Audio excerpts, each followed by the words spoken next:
CEO shrine board Anshul Garg ने एक अपना इंटरव्यू दिया है। रोपवे ही एक ऐसा विकल्प है जिससे कटरा की तरक्की हो सकती है। हमें कटरा की तरक्की के लिए विकल्प रोपवे नहीं चाहिए। कटरा के लोग वैष्णो देवी की आस्था के साथ खिलवाड़ नहीं चाहते हैं। हम ना ही इस यात्रा को पिकनिक स्पॉट बनाना चाहते हैं। क्या फायदा क्या है ऐसी मीटिंग्स करने का कि 2-2.5 घंटे आप बैठे वहां पर माथापच्ची की, रिजल्ट उसका कुछ नहीं आया। देखिए, रिजल्ट तो उसका आएगा ही आएगा, गंडोला नहीं लगेगा, ये पक्का है। सत्य कहेंगे, सत्य लिखेंगे, सत्य चलेंगे। नमस्कार, आप देख रहे हैं दैनिक स्टेट समाचार और मैं हूं सुशील शर्मा। ताराकोट रोपवे मुद्दे को लेकर जैसे कि आप सबको पता है कि पिछले 2 दिन पहले यहां पर एक एलजी द्वारा एक हाई पावर जो कमेटी गठित की गई थी, उसके साथ वैष्णो देवी संघर्ष समिति के लोगों की एक बैठक हुई और मतलब हालांकि उसका कोई परिणाम तो उसका निकला नहीं, बट जैसे ही समिति के लोग बाहर आए तो उनका ये कहना था कि एक सीरीज ऑफ मीटिंग चलेगी और उसके बाद जो है वो फैसला रोपवे पे लिया जाएगा। और समिति का साफ तौर पर यह कहना था कि हमने जो मेमोरेंडम दिया है उसमें सिर्फ और सिर्फ ये कहा गया कि रोपवे हम लोगों को नहीं चाहिए। इसी के चलते कल भी एक शालामार पार्क में एक बैठक की गई, यहाँ पर की समिति के लोगों द्वारा कटरा के लोगों को संबोधित किया गया और जो बैठक में वहां पर जो बातचीत हुई थी कमेटी के साथ वो वहां पर रखी गई। अभी आज सुबह सुबह हालांकि एक बात और मैं आपको बताना चाहता हूं कि जैसे ही उस दिन 2 डेलीगेशन जैसे ही मिले और जैसे ही अधिकारी डिपकॉम, सीईओ श्राइन बोर्ड और बोर्ड के बाकी मेंबर्स जैसे ही बाहर आए तो मीडिया ने कटरा से जो लोग, रियासी से जो मीडिया के लोग वहां पर गए हुए थे, जैसे ही उन्होंने डिपकॉम साहब से बात करने की कोशिश की या सीईओ श्राइन बोर्ड से बात करने की कोशिश की तो उन्होंने साफ तौर पर बात करने से इनकार कर दिया और सिर्फ बोर्ड के एक मेंबर से बात हुई और बोर्ड के मेंबर के साथ जो बात हुई थी वो हमने आपको अपने इंटरव्यू में या फिर अपने बाइट में हमने आपको बताई थी। आज सुबह सुबह एक पेपर के माध्यम से हमें यह पता चला है कि CEO shrine board Anshul Garg ने एक अपना इंटरव्यू दिया है और उस इंटरव्यू में उन्होंने रोपवे के ऊपर ही सारी बातें अपनी पक्ष रखा है। उनकी हेडलाइंस क्या थी कि हेलीकॉप्टर को हम बढ़ा नहीं सकते, सुप्रीम कोर्ट का फैसला है कि घोड़े और खच्चरों की जो तादाद है उनको कम करना है, रोपवे ही एक ऐसा विकल्प है जिससे कटरा की तरक्की हो सकती है। बहुत सारे पॉइंट्स पे उन्होंने अपना जो पक्ष है वो सीईओ श्राइन बोर्ड ने रखा है। इस सब पे चर्चा करने के लिए हमारे साथ मौजूद हैं डॉक्टर करण सिंह जी, जो कि वैष्णो देवी संघर्ष समिति के सदस्य भी हैं और एक्टिवली पार्ट इनका रहा है, एक्टिवली रोल इनका रहा है जो पिछले दिनों यहाँ पर आंदोलन हुआ। डॉक्टर साहब, सीधा सवाल मैं आपसे पूछूंगा कि हाई पावर कमेटी के साथ आपकी मीटिंग हुई और वहां पर आपने एक मेमोरेंडम भी पेश किया। सबसे पहले तो शॉर्ट में आप बताइए कि उस मेमोरेंडम में आप कौन से ऐसे पॉइंट लिखे थे? जय माता दी। मैं कटरा संघर्ष समिति का एक स्पोक पर्सन भी हूँ और जो उस दिन जो हमारी हाई कोर्ट कमेटी से बातचीत हुई थी, उस बातचीत में जो हमारी जो कटरा की सराउंडिंग जनता है, जहाँ के जो लोग हैं, जिस विषय पे हड़ताल हुई थी कटरा में 7 दिन कटरा बंद रहा था, करोड़ों अरबों रुपए का कटरा को लॉस हुआ। वो लोग, कटरा के लोग वैष्णो देवी की आस्था के साथ खिलवाड़ नहीं चाहते हैं। हम लोग जो सनातन को मानने वाले हैं, हम श्री माता वैष्णो देवी की जो पवित्र यात्रा है, इस यात्रा के साथ किसी किस्म का खिलवाड़ नहीं चाहते हैं और हम ना ही इस यात्रा को पिकनिक स्पॉट बनाना चाहते हैं। ये यात्रा एक पैकेज के रूप में, यात्रा का मतलब होता है चलते हुए जाना, यात्रा उस टाइप की है। जैसे ही पहले दर्शन कोट कंडोली था, दूसरा दर्शन देवा माई था, फिर उसके बाद एक आ जाता है कटरा भूमिका मंदिर आता था, भूमिका मंदिर में माता ने भंडारा किया था। उसके बाद जाके आगे बाणगंगा आती थी, बाणगंगा में माता ने बाण मार के पानी निकाल, गंगा जल निकाला। जहां नदी प्रकट हुई वहां उन्होंने केश धोए, प्यास लगी थी, लंगूर वीर जी को पानी पिलाया। और उसके आगे ही चरणोपाद का मंदिर है, 1.5 किलोमीटर आगे जाके वहां माता ने देखा था कि पीछे भैरव बाबा उनका पीछा कर रहे थे, तो पीछे देखते हुए वहां माता के चरण चिन्ह एक शिला पे बने थे, जहां पे आज प्रसिद्ध माता रानी का जिसको पड़ाव माना जाता है, चरणोपाद का मंदिर है। उसके बाद माता रानी जैसे ही इस पहाड़ पे त्रिपुरा पर्वत के आधे में पहुंची तो माता रानी ने, माता जहां तपस्या करने के लिए गर्भजून गुफा में तीर मार के गर्भजून गुफा बनाई, उसमें गुफा माता रानी चली गई, जहां 9 महीने तपस्या की। जैसे एक बालक माँ के पेट में रहता है 9 महीने, वैसे ही इस माता ने इसको अपनी जो पवित्र त्रिकुटा पर्वत है, इसे उसी रूप में मान के 9 महीने वहां तपस्या की, तो उसके बाद वैष्णो देवी गई। और वैष्णो देवी जाके दर्शन करने के बाद वहां वैष्णो देवी जब गुफा के बाहर जाके भैरव के साथ संघर्ष हुआ और वहां भैरव का वध किया गया, और उसके बाद ही ये यात्रा आगे शुरू हुई। तो हमारा सारा मेन फोकस इसी पे था। किसी भी किस्म के आज जन मैं ये आपके सामने आपके माध्यम से ये मैंने भी पढ़ा इसमें, इन्होंने लिखा कि हेलीकॉप्टर हम बढ़ा नहीं सकते, घोड़े खच्चर गढ़ाने हैं, रोपवे कटरा की तरक्की के लिए विकल्प है। हमें कटरा की तरक्की के लिए विकल्प रोपवे नहीं चाहिए, ये हमारा स्पष्ट कहना था और पूरा कटरा निवासियों का कहना है। इसमें इसमें एक बात इन्होंने और लिखी है कि हितधारकों के साथ बातचीत करके ही आगे जो है वो कदम बढ़ाया जाएगा। हितधारक तो आप लोग ही हैं जो कि रिप्रेजेंट कर रहे हैं आजकल, आज पूरे कटरा को आप लोग रिप्रेजेंट कर रहे हैं, पूरे कटरा की निगाहें आप लोगों पर हैं। तो ये फिर किस प्रकार की आपकी वहां पर अंदर बात हुई? आप तो बाहर आके पूरा बोल रहे थे कि नहीं हमारी बात ठीक है, सीरीज ऑफ मीटिंग्स होंगी, आपकी डिमांड ये की है कि रोपवे नहीं लगना है। फिर उस मीटिंग में ऐसा क्या हुआ? 2-2.5 घंटे आपकी 2 डेलीगेशंस मिले, 2-2.5 घंटे आपकी मीटिंग वहां पर हुई। ऐसा क्या कुछ ना कुछ तो वहां पर किया होगा कि जो लोगों को पता चले? नहीं, ऐसा कुछ नहीं हुआ। ये तो सीईओ, मुझे लगता है कि ये सीईओ का जो श्राइन बोर्ड के सीईओ जी हैं अंशुल गर्ग जी, अगर इनको ऐसा लगता था कुछ ऐसी बातचीत हो तो तभी बोल सकते थे ना बाहर आके। जब श्राइन जो हाई पावर कमेटी है हेड बाय श्री भान जी के नेतृत्व में है, जस्टिस जी हैं, भान जी ने भी यही कहा था कि आज कोई बातचीत का कोई नतीजा नहीं निकला, कोई कुछ नहीं हुआ, बातचीत जारी रहेगी। और हितकार क्या है? हितकार तो पूरी जनता है जो सनातन को मानने वाली, तो उनके हित को अहित करके कौन बात कर रहा है? हमें तो हमारे साथ तो हमें तो यही लगता है कि सीईओ कोई माता रानी का ही जो इसने जो 2 दिन पहले जो वैष्णो देवी गुफा के बाहर ये सीईओ तो सनातन को मानने वाला ही नहीं है। मैं तो आपको बिल्कुल यही कहूंगा, अगर ये सीईओ सनातन को मानने वाला होता, इसको आस्था का कोई प्रश्न मालूम होता, तो ये इन्होंने जो 2-3 दिन पहले हरकत की वो वाली हरकत नहीं करता और उसके लिए माफी भी मांगता, पब्लिक से माफी मांगता। माता रानी तो उसको सजा देगी ही देगी। पर इसको ये आप सोचिए कि एक श्राइन बोर्ड का सीईओ जो धार्मिक यात्रा चलाने के लिए जहां पे नियुक्त किया गया है और माता की आस्था मेंटेन रखने के लिए नियुक्त किया गया है, वो खुद ही उसका उल्लंघन कर रहा है। करण जी, मैं आपको सीधा सवाल पूछूंगा कि पहले श्राइन बोर्ड का एक पक्ष रहता था, वो कहते थे कि ये जो सेवा शुरू करने जा रहे हैं ये सिर्फ दिव्यांग जनों के लिए है या फिर जो एज्ड लोग हैं, एज्ड हमारे लोग हैं, बुजुर्गों के लिए ये सेवा है। आज उनके 3-4 पॉइंट उसमें और ऐड हो गए हैं। वो उनका साफ तौर पर कहना है कि जो लोग यहाँ पर आते हैं, कई लोग 13 किलोमीटर की चढ़ाई नहीं कर पाते, जो लोग नौकरी पेशा हैं उनके पास इतना टाइम नहीं होता। ये 3-4 पॉइंट उन्होंने और ऐड किए हैं कि घोड़े वालों को यहाँ से सुप्रीम कोर्ट का ऑर्डर है कि उनको यहाँ से खत्म करना है और रोपवे अगर लगता है तो कटरा की उसमें तरक्की होगी। हालांकि जितनी भी ये इंटरव्यू साक्षात्कार अंशुल गर्ग जी का श्राइन बोर्ड सीईओ का हुआ है, उसमें आस्था को लेकर उन्होंने कोई बात नहीं की है। ना बाणगंगा की बात हुई है, ना चरण पादुका की बात हुई है, ना अर्धकुंवारी की बात हुई है। आस्था को लेकर उसमें कोई भी बात नहीं की गई है। तो क्या कहेंगे कि इस प्रकार का जो आपकी मीटिंग में कुछ बात हुई, बाहर जाके ये जो इंटरव्यू दे रहे हैं वहां पर कुछ बात हो रही है, क्या इस प्रकार से आगे ये सिलसिला चलेगा? आपकी जो सीरीज मीटिंग आप बोलते हो तो वहां पर इस चीज का क्या जवाब देंगे ये?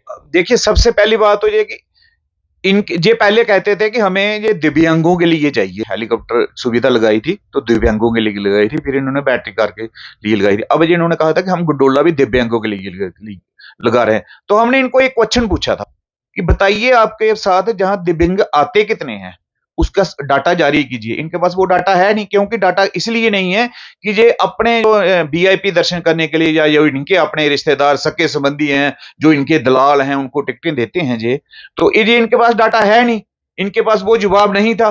तो इन्होंने अभी और नई तकनीक इस सीईओ ने निकाली कि भाई मैं कुछ और डाइवर्टन करूं, लोगों को बताऊं कि जो मुझे बताइए कि एक दिन में यात्री आके दर्शन करके कैसे वापस जाएगा? वहां आप कितने लोगों को दर्शन करवा सकते हैं? आप वहां लोग आस्था के लिए जाते हैं कि आप सैर करने के लिए आएंगे? पिकनिक करने के लिए थोड़े आया कि सुबह चले जाएगा शाम को माता की कहानी में सब लिख दर्शाया गया है कि जो वैष्णो देवी नहीं जा सकता वो देवा माई दर्शन करेगा, माता रानी उसको पूरा फल देगी। पर वो वैष्णो देवी जो नहीं जा सकता है उसके लिए है, नहीं ना कि जाने वाले के लिए है। तो इसलिए ये भ्रम फैला रहा है सीईओ, और सीईओ भ्रम इसलिए फैला रहा है क्योंकि ये नास्तिक है, ये आस्था को मानता नहीं है, ये पखंड करता है। मैं तो आपके माध्यम से ये कहूंगा कि ये पखंड करता है। नहीं, अगर ये धार्मिक आस्था को मानने वाला होता तो वहां पे जितने पंडित जो पुजारी इसने रखे हुए हैं उनको भी सस्पेंड करता और खुद भी रिजाइन करता, और भवन पे जो इनका अधिकारी उस पे ऊपर खड़ा हुआ है पांव रख के, उसको भी ये सस्पेंड तत्काल प्रभाव से सस्पेंड करता। मुझे लगता है कि इस सीईओ के माइंड में सिर्फ और सीईओ जो जैसे आप सुनते हैं ना मल्टीनेशनल कंपनी में सीईओ होते हैं, वो बैलेंस शीट बनाने के लिए होते हैं। इस सीईओ का यही मकसद है कि मैं बैलेंस शीट कैसे बढ़ाऊं। इसका यात्रा बढ़ाने से कोई नहीं है, यात्रा की आस्था के साथ कुछ लेना देना नहीं है। इसका भी यही मकसद है कि मैं कैसे ये यात्रा जो बढ़ाऊं और कैसे रेवेन्यू बढ़वाऊं।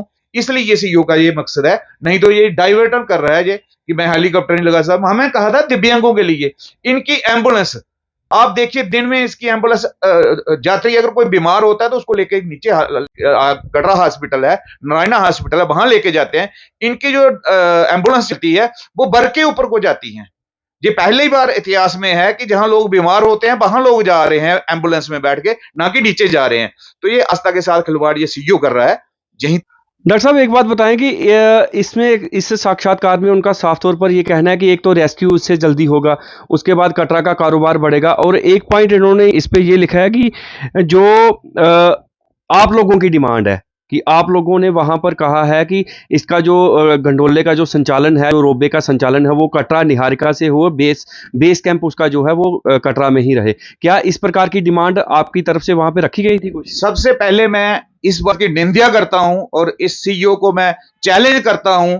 वहां पे रिकॉर्डिंग हुई है, मिनट्स ऑफ मीटिंग लिखे गए हैं कि किसी ने भी निहारिका का नाम किसी के मुंह से निकला हो तो मैं चैलेंज करता हूं सीईओ को कि ये उसका नाम बताए, ये किस दलाल ने ये बात कही है। मैं सीईओ को चैलेंज करता हूं, क्योंकि वहां तक हमारी जो संघर्ष समिति कटरा की तरफ से गई थी, उस संघर्ष समिति ने वहां तक पानी तक नहीं पिया, क्योंकि इस सीईओ को के ऊपर इतना रोष था। इन्होंने जो 2 दिन पहले आस्था के साथ खिलवाड़ किया था, इसके हाथ का हम पानी नहीं पीना चाहते थे। किसी ने पानी तक नहीं पिया। 8 कैमरा वहां पे मीटिंग रिकॉर्ड हुई है, आप चेक कर सकते हो। जैसे हम 1.5 घंटा बैठे रहे, 1.5 घंटे में किसी शख्स के मुंह में ये निहारिका का जिक्र नहीं आया। ये बिल्कुल झूठ बोल रहा है, बिल्कुल ही झूठ बोल रहा। मैं चैलेंज करता हूं इनको कि ये बात कहीं भी हुई नहीं, किसी तरीके से नहीं हुई। दूसरा कहता है कि ये कटरा का व्यवहार बढ़ेगा। आपको कटरा के व्यवहार की क्या पड़ी? कटरा में डेवलपमेंट कीजिए। कटरा वैष्णो देवी का एक ऐतिहासिक टाउन है, धार्मिक टाउन लगना चाहिए कटरा। दिमेल से इंटर होते हुए हमने ये कहा था कि कटरा की डेवलपमेंट कीजिए। हमने ये नहीं कहा था कि आप जहां पे यात्रा पर्ची लीजिए। हमने ये जरूर कहा था कि आप क्या सुविधा दे रहे हो यात्रियों को। यात्री 3-3 घंटे लाइन में खड़ा रहता है नंगे पांव, उसको नीचे पांव में खड़े होने के लिए कुछ नहीं होता, सिर पे छत नहीं होती है, उसकी सुविधा दीजिए। हमने ये बुकिंग वाली टिकट वाली बात, ये सीईओ बिल्कुल झूठ बोल रहा है। मैं बिल्कुल वहां डिपकाम साहब बैठे थे, भान साहब बैठे थे और सुरेश जी बैठे थे। मैं डिपकाम से भी अपील करूंगा, सुरेश साहब से अपील करूंगा और भान साहब से अपील करूंगा कि आप अपने सीईओ को ये समझाइए कि ये मिसलीड लोगों को कर रहा है। जो अंदर बात नहीं हुई, बाहर ये गलत फहमी फैला के लोगों को गुमराह कर रहा है। इसलिए मैं कहता हूं ये ईस्ट इंडिया कंपनी का जैसे जनरल होते थे, वे वो सीईओ है। बाहर लोगों को कुछ बोलता है, अंदर कुछ बोलता है। डॉक्टर साहब मैं आपको फिर से एक सवाल और पूछूंगा कि आपकी वहां पे मीटिंग हुई, अंदर जैसे आप बाहर आए, आपने बताया कि एक सीरीज ऑफ मीटिंग चलेगी। आज आपको जवाब मिल गया है सीईओ श्राइन बोर्ड का कि श्राइन बोर्ड की तरफ से क्या जवाब होना चाहिए था उस मीटिंग में। हालांकि उस मीटिंग में उन्होंने कुछ नहीं बोला, एक अखबार के जरिए आपको आज उनका जवाब मिल गया है। आगे की रणनीति आपकी संघर्ष समिति की क्या रहेगी इस जवाब को? देखिए, इसके साथ हम अपनी जो हमारी संघर्ष समिति है उनके साथ बैठ के बातचीत करेंगे, और उस बातचीत करने के बाद जो हाई पावर कमेटी है, हाई पावर कमेटी से भी पूछेंगे कि ये क्या हो रहा है। हमें कुछ बताया जा रहा है, हमारे साथ बातचीत कुछ हो रही है, पहले भी यही होता रहा। कटरा को ये गुमराह करके, लोगों को झूठ बोल के, एक दूसरे के नाम लेके ये जो गलत काम करते हैं उसको छुपाने की कोशिश करते हैं। मैं आपको दावे के साथ कहता हूं, मेरे पास ये इसका जो मेमोरेंडम हमने वहां पे दिया है, इसको आप पढ़ लीजिएगा, ध्यान से पढ़ लीजिएगा। इसका फोटोकॉपी ये है और ये इसका पूरा नंबरिंग है। ये आप कैमरे के सामने देखिएगा। मैं इसको आपको इसका प्रिंट भी भेज देता हूं, पीडीएफ भेज देता हूं। आप पीडीएफ ये चला दीजिएगा। इससे एक लफ्ज आगे दाएं बाएं कुछ नहीं हुआ, इसलिए हमने लिखित ये 10 पेज का दिया हुआ है। इसमें कोई भी किसी किस्म की वो जो सीईओ कह रहा है इस चीज के लिए सभी किसी ने भी एक मुश्त कुछ ने इस पे चर्चा ही नहीं हुई कि उन्होंने बीच में जरूर कहा था कि कोई और ऑप्शन, हमने कहा था कोई ऑप्शन नहीं है, माता की आस्था के साथ कोई ऑप्शन नहीं है, ये पिकनिक स्पॉट नहीं बनने देंगे। हमारी लड़ाई इसी बात की है कि ये माता रानी की आस्था है, इसके पिकनिक स्पॉट नहीं बनने देंगे। आप कह रहे हैं कि पहले भी यही कुछ होता आया है हमारे साथ, तो अगर आपकी डिमांड एक है तो फिर ये सीरीज ऑफ मीटिंग्स का मतलब क्या है, ये थोड़ा सा लोगों को बता दीजिए। देखिए हमने उनको कहा था कि ये नहीं होगा, उन्होंने कहा था ये बात जो आपने बात रखी है हम ऊपर बात करेंगे, उसके बाद इसलिए उन्होंने काम बंद किया हुआ कि हम ये ऊपर बात करेंगे। इनको कुछ लोगों का ये कहना है कि काम अभी चल रहा है, क्या उस पे से थोड़ा सा पर्दा हटाएंगे, काम चल रहा है या नहीं चल रहा है? ये जो रास्ते में 16 पिलर लगने इनके नीचे जो बननी है, जहां पे कहीं पे काम नहीं चल रहा है, ये हमने देखा। और इनका जो बेस कैंप है वहां पर तो मटेरियल आ रहा है इनका पूरा। बेस कैंप पे देखो बेस कैंप में मटेरियल आ रहा है, उसके लिए मैं वहां अंदर भी यही बात हुई थी हमारे की ये आपका हो रहा है, उन्होंने कहा था कि जो मटेरियल आ रहा है मटेरियल हमारा और किसी काम के लिए आ रहा है, तो उसके लिए कृपया आप हमें ना करें। इसलिए ये हमने इनकी बात पे अपने डिव काम की बात मानी थी, सीईओ की बात हम नहीं मानते क्योंकि वो तो है ही झूठा ना। श्राइन बोर्ड का सीईओ तो महाभारी झूठा है। मैं कहता हूं कि इसको जी सुबह कुछ बोलता है शाम को कुछ बोलता है। नहीं, आगे आगे क्या रणनीति रहेगी आपकी कि इतना बड़ा उन्होंने बयान दे दिया है सीईओ श्राइन बोर्ड ने, और अखबार के जरिए एक नेशनल पेपर के जरिए उन्होंने बोला है कि हमारा रोबेक पे हमारा क्या स्टैंड है और किस प्रकार से उन्होंने अपने आप को वहां पर अपना पक्ष रखा है। आपका भी क्या उस पर क्या एक्शन रहेगा? कल आप पार्क में मीटिंग कर रहे हो, लोगों को संबोधित कर रहे हो कि हमारी सीरीज ऑफ मीटिंग चलेगी, अभी आगे क्या एक्शन रहेगा आपका? देखिए अब तो जो इसने जो ये बयान दिया है, ये बयान ये खुद अब देखेंगे। अगर इसका ये कहना है कि अगर हमने ये कह दिया है वहां पे, तो फिर ये हमारे साथ सीरीज ऑफ मीटिंग क्यों करेंगे? ये तो आपने देख लिया कि जो चेयरमैन है हमारे, जो हाई पेवर कमेटी के चेयरमैन बाण साहब ने का भी बयान आपने सुन लिया था ना। क्या मैं उस बयान को सच मानूं कि सीईओ के बयान को सच मानूं? जो कमेटी का चेयर है, जो कमेटी को चेयर कर रहा है, चेयरमैन का सच मानना जाएगा कि एक सीईओ का सच मानना जाएगा जिसको आस्था का पता नहीं है, जो वहां पे आस्था के साथ खिलवाड़ कर रहा है, इस आदमी का सच मानना जाएगा? ये आप भी सोचिए। इसलिए मैं कहता हूं कि इस सीईओ के लिए श्राइन बोर्ड को भी सोचना पड़ेगा, श्राइन बोर्ड के जो बोर्ड मेंबर हैं उनको भी सोचना पड़ेगा, एलजी को भी सोचना पड़ेगा। क्या कैसे ऑफिसर उन्होंने जहां पे लगा के रखे हैं, जिन ऑफिसरों का कोई अपना करैक्टर ही नहीं है किसी किस्म का, कि हम सुबह कुछ आईएएस आदमी बैठे हो, आप आईएएस ऑफिसर हो, आप अपनी बात का मान तो रखिए। हमारे साथ बातचीत कुछ कर रहे हो, पेपर में कुछ दे रहे हो, इतनी जल्दबाजी क्या मची थी आपको कि पेपर में देना? किस चीज का आपके पास दबाव है? आपको क्यों लगी है इतनी? किस चीज का दबाव है? इसके पीछे कौन क्या मंशा है आपकी? ये मंशा जाहिर कीजिए, खुल के जाहिर कीजिए कि आप सीईओ की क्या मंशा है। सीईओ क्या चाहता है कि हमारी जो श्राइन बोर्ड के मेंबर के साथ या जो हाई पेवर कमेटी के साथ जो बातचीत हो रही है, उस बातचीत को ब्रेकअप करना चाहता है, तोड़ना चाहता है? क्या जबरदस्ती काम लगाना चाहता है? कटरा ने अगर 200 करोड़ का प्रोजेक्ट है, कटरा 7 दिन बंद हुआ पीक सीजन में, और मुझे लगता है कि 1400-1500 करोड़ का नुकसान हुआ कटरा को। ऐसे 10 प्रोजेक्ट लग सकते थे कटरा, कोई छोटी बात नहीं है। 4-5 लाख आदमियों की रोजी रोटी चलती है जहां से। मैं आपको टोकूंगा, शॉर्ट में बताइएगा कि अगर इस प्रकार के इंटरव्यू आते रहे, आपकी बात वहां पर ऑन टेबल कुछ होती है, इंटरव्यू में कुछ बोला जाता है आला अधिकारियों द्वारा, तो आने वाले दिनों में क्या कटरा उस लेवल पे फिर से पहुंचेगा, उससे बड़ी स्ट्राइक होगी?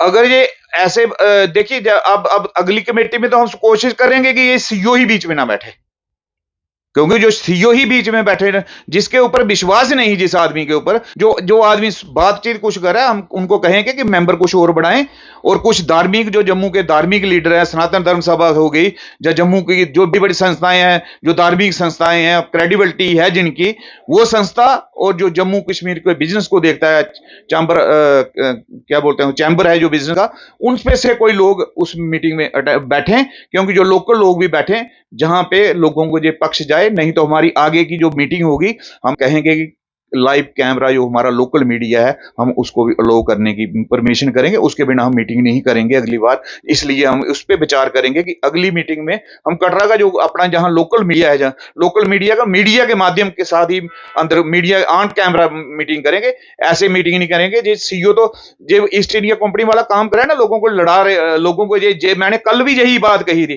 कि ये लोगों को लड़ाएंगे, बढ़ाएंगे, लोगों को कुछ बोलेंगे, अंदर कुछ बोलेंगे, बाहर कुछ बोलेंगे। इसलिए मैं अब इसी अखबार के माध्यम से, जो इसने अखबार में ये दिया होगा, इसके माध्यम से इसी को लेके अगली मीटिंग में हम जाएंगे, और कहेंगे कि हमारा कैमरा जहाँ पे अंदर बैठे रहे। आपकी समिति में सब ठीक चल रहा है? हमारी समिति में बिल्कुल देखने में ये आया कि जैसे आपकी 1-2 मीटिंग्स हुई, कल भी हुई, 1-2 मीटिंग पहले भी हुई। बहुत सारे आपके सदस्य हैं वो मीटिंग्स में नहीं थे, जैसे जिनका बहुत अहम रोल है, जैसे भूपिंदर सिंह हो गए, सोहन चंद हो गए, श्याम सिंह हो गए, प्रभात सिंह जी हो गए, ये लोग उन मीटिंग्स में नहीं दिखे हमें। प्रभात सिंह तो वहीं पे था पर कल उनको बोला गया था वहां पे बोलने के लिए, पर वो नहीं जा रहे। वही थी, बोल रही थी। भूपिंदर सिंह क्यों नहीं आ रहे आपके साथ? भूपिंदर सिंह जी की कल आप सोहन सिंह जी के पिताजी की जो सोहन चंद है उनके पिताजी का देहांत हो गया, वो लेटी हुए हैं घर के, तो शायद 5-6 दिन हो गए हैं अभी। क्या अगली मीटिंग में वो आएंगे? उनको आना चाहिए, संघर्ष समिति में आना चाहिए। अभी देखिए हमारे जो हम जहाँ के, आप लोकल हैं, आप भी जहीं के रहने वाले हैं, हमारे जहाँ का जब हमारे घर पे किसी भी डेथ हो जाती 13 दिन वो बाहर नहीं आता है, उस में रहता है, तो इसलिए उनका कोई नहीं, पक्ष तो वही है, एक ही पक्ष है कि गंडोला नहीं लगेगा। सारी कमेटी का एक ही पक्ष है कि गंडोला बिल्कुल नहीं लगना चाहिए। इसमें मेंबर मैं जाऊं ना जाऊं, कोई जाए ना जाए, जो रिटर्न डॉक्यूमेंट दे के जाएंगे उसमें यही आपको कोई आगे की डेट हाई पावर कमेटी द्वारा दी गई है कि नेक्स्ट मीटिंग आपकी कब होगी, या फिर आपने कोई उनका प्रस्ताव दिया कि नेक्स्ट मीटिंग हम ये पूरा मशवरा सलाह मशवरा करके उसके बाद हम मीटिंग करेंगे? नहीं, हमने क्या सलाह मशवरा करना है? हमें उनका कोई ऑफर ही नहीं आया है। हमने तो पहले उनको तो डॉक्टर साहब क्या फायदा क्या है ऐसी मीटिंग्स करने का कि 2-2.5 घंटे आप बैठे वहां पर माथापच्ची की इतने बड़े आला अधिकारियों के साथ, रिजल्ट उसका कुछ नहीं आया? देखिए रिजल्ट तो उसका आएगा ही आएगा, गंडोला नहीं लगेगा, ये पक्का है, क्योंकि रिजल्ट ही है तो काम बंद है ना। नहीं तो ये गंडोले का काम, ये इसी सीईओ ने ही जो जानबूझ के, हमें पहले भी इसे सीईओ ने धोखा दिया था ना। बाकी ऊपर हाई पावर कमेटी की क्या है कि क्योंकि नीचे तो सीईओ ही बैठा है ना, जहां से रिपोर्टिंग यही करता है, तो इसका मतलब है इसने कल कुछ ऐसी रिपोर्टिंग करने के चक्कर में होगा। पर हमने इसलिए कहा था कि ये हम रिटर्न डॉक्यूमेंट दे रहे हैं, ये हमारी ऑफिस कॉपी दिखा रहा हूं मैं आपको, ये हमारी ऑफिस कॉपी है, आप कभी भी लेइए। मैं चैलेंज करता हूं इनको इस ऑफिस कॉपी के माध्यम से कि इसके सिवाय हमारी कोई बातचीत नहीं हुई। बातचीत का कोई मतलब नहीं, हमारा रिटर्न डॉक्यूमेंट है, इस रिटर्न डॉक्यूमेंट पे ही बात चलेगी, क्योंकि आजकल वही कहते हैं जो रिटर्न होगा वही सबूत माना जाता है, बातचीत का कोई सबूत नहीं माना जाता। किसी को क्या बोलता है उसका कोई सबूत नहीं है, हमारे पास ये रिटर्न डॉक्यूमेंट है। बहुत बहुत शुक्रिया। तो ये थे डॉक्टर करण सिंह जी, जो कि स्पोक्स पर्सन है वैष्णो देवी संघर्ष समिति के, और इनका साफ तौर पर कहना है कि वन टाइम प्रोग्राम है कि गंडोला नहीं लगेगा तो नहीं लगेगा। अब देखना यह है कि समिति अड़ी हुई है और इनका मेमोरेंडम दिया गया है और इस पे साफ तौर पर ये लिखा गया है सिर्फ एक ही लाइन के ऊपर कि गंडोला नहीं लगेगा। वहीं पर दूसरी ओर जो साक्षात्कार आज सीईओ श्राइन बोर्ड का एक प्रकाशित हुआ है एक नेशनल पेपर में, उसमें उनका ये कहना है कि गंडोला जो है वो आज की समय की मांग है और उस मांग को देखते हुए हम हितधारकों को भी मतलब पूरे टेबल पे बैठ के उनके साथ बात करके जो नतीजा निकलेगा गंडोला हम लगाएंगे। तो अब देखना यह है कि 7 दिन जिसके गंडोला नहीं लगने के विरोध में, गंडोला नहीं लगने के चक्कर में 7 दिन कटरा बंद रहा, कटरा के माएँ बहनें मातृशक्ति बाहर आई, कटरा के बच्चे अनशन पर बैठे, कटरा के जो लोग थे वो 7-8 दिन तक वो जेलों में रहे, अनशन हुआ। इतना सब कुछ होने के बावजूद एक हाई पावर कमेटी नियुक्त होती है, उसके साथ मीटिंग्स होती हैं और उस मीटिंग में आलाधिकारी कुछ नहीं बोलते, एक साक्षात्कार में वो बोलते हैं कि गंडोले पे हमारा ये स्टैंड है। तो फिलहाल अभी तक का जो हमने आपके साथ, ये डॉक्टर करण सिंह ने यही बोला है कि एज ए स्पोक्स पर्सन ये कह रहे हैं कि संघर्ष समिति और कटरा के बच्चे की यही आवाज है कि सारे लोग जो हैं वो रोबे के खिलाफ हैं और रोबे नहीं लगने देंगे। और सीईओ श्राइन बोर्ड ने जो इंटरव्यू दिया है, जो साक्षात्कार दिया है, अब इस पे इनकी प्रतिक्रिया आने वाले दिनों में क्या रहती है वो हम आपको बाद में बताएंगे। फिलहाल मुझे दीजिए इजाजत। मैं हूं सुशील शर्मा, अपने कैमरामैन सहयोगी मोहसिन के साथ दैनिक स्टेट समाचार टीवी के लिए कटरा से। जय हिंद, जय भारत।